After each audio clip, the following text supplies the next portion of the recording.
What up? This is my WWE Night of Champions predictions. The one night of the year that all the titles are on the line, and actually the only time they put all the titles on the line. And pretty much, this pay-per-view has some good stuff in it. Pretty much a lot of it's just thrown together matches. Could be a decent pay-per-view though. First matchup will probably most likely be for the U.S. Heavyweight title between Matt Hardy and Chavo. And with Matt Hardy getting switched to the ECW brand, I feel that they are probably going to deliver him a pretty decent amount of a push. I see him retaining the U.S. title, especially for how long they did the MVP and Matt Hardy feud. I don't think they're going to have him lose it already. And even though Chavo was the ECW champion on the ECW brand, I can't see him letting him win the U.S. Heavyweight title because both of them are on the ECW brand, so this is not like it's going to change something up and have the title back on the show it was previously on. And then up next, the first tag team title match with John Morrison and The Miz versus Finlay and Hornswoggle. Now, obviously, this is just going to be a comedy match, pretty much a waste of a tag team match, and it's a sad thing because John Morrison and The Miz are one of the very few tag teams in WWE. They're actually enjoyable to watch. If they had London and Spanky still together, I would have loved to seen a feud between them two because I think that could have maybe really helped the tag division. And the one thing they need to do is put some good tag teams together, and I think they only really need to have one tag title and let the tag teams go to all the shows because even though they do got this brand extension, even though they got it, pretty much there's a non-existence of it because you'll see wrestlers from one brand on another brand, so it's not like you can't have that happen. So I would like to see that happen.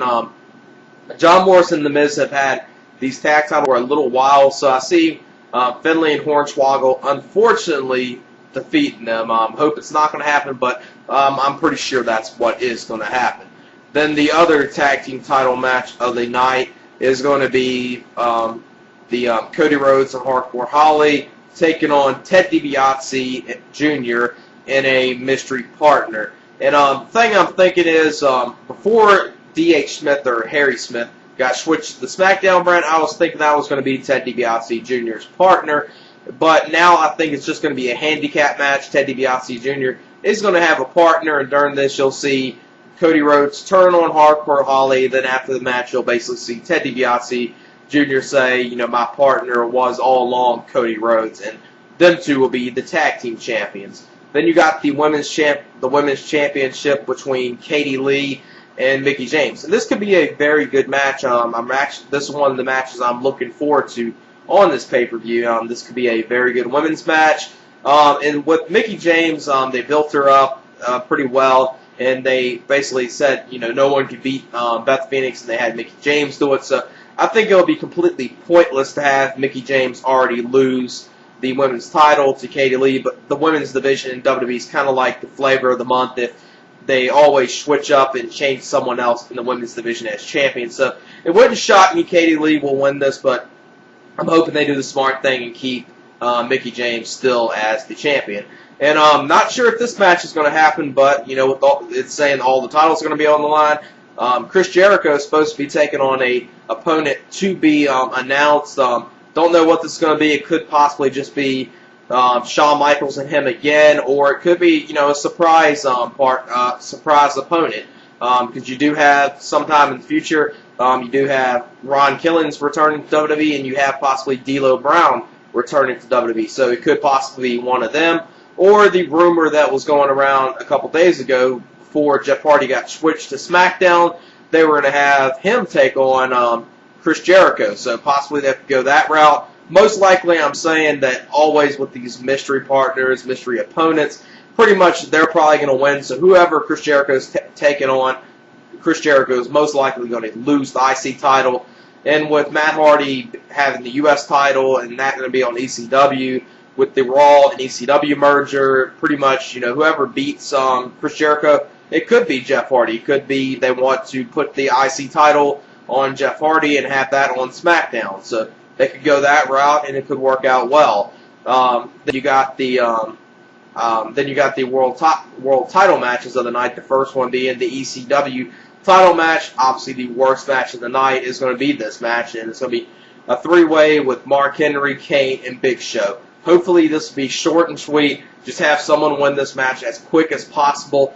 And with Big Show being on the SmackDown brand, Kane being on the Raw brand, and Mark Henry, the only one in this match being actually on the ECW brand, I see him obviously winning the ECW title. Out of this, I really don't care who wins, but Mark Henry probably would be the last one I would choose out of these three to win the title. Hopefully they'll make it his title reign very short and just have someone like Matt Hardy do like an upset victory over him, because I'd rather see someone like the Matt Hardys or the Elijah Burks as ECW champion instead of the so-called ECW Land of the Giants or whatever being the world champions. I hope they change that up. And then you got the World Heavyweight title on SmackDown between Batista versus Edge, and obviously with two world titles being on SmackDown, one of the tag titles of one of the World Heavyweight titles of the night is obviously going to change hands, and I don't see it changing hands between this match.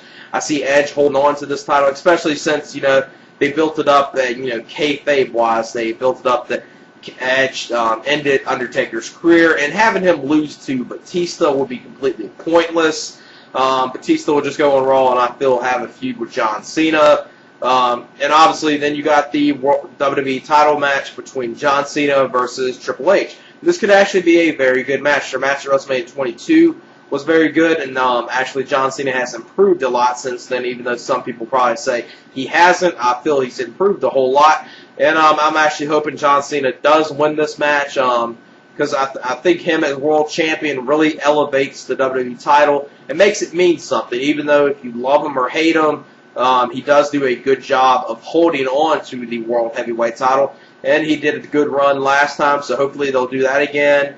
And I think that would be the better thing to do instead of having Triple H already starting off on the SmackDown brand of being world champion. So I'm hoping that they go on the route of having John Cena win the WWE title, then lead up to a Batista and John Cena feud over the summer into the fall. Then you possibly could have then you possibly could lead that into something else. Randy Orton's return, obviously. You have just him and Cena again. And then, CM Punk at some time in the future will cash in his Money in the Bank, and I really would like to see a John Cena versus CM Punk match. So hopefully they go that route. As I said, this pay-per-view doesn't look great. It could be a decent pay-per-view. Could surprise me, though. Could actually be a very good pay-per-view. But the only matches that look very good on paper are obviously, the world title, the WWE title match with Triple H and John Cena, and the women's title match with Katie Lee and Mickie James.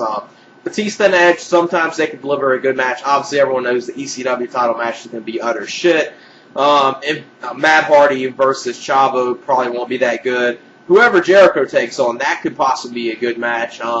Then just seeing Ted DiBiase Jr. hold on to the tag titles, I like that moment because I'm a huge fan of his.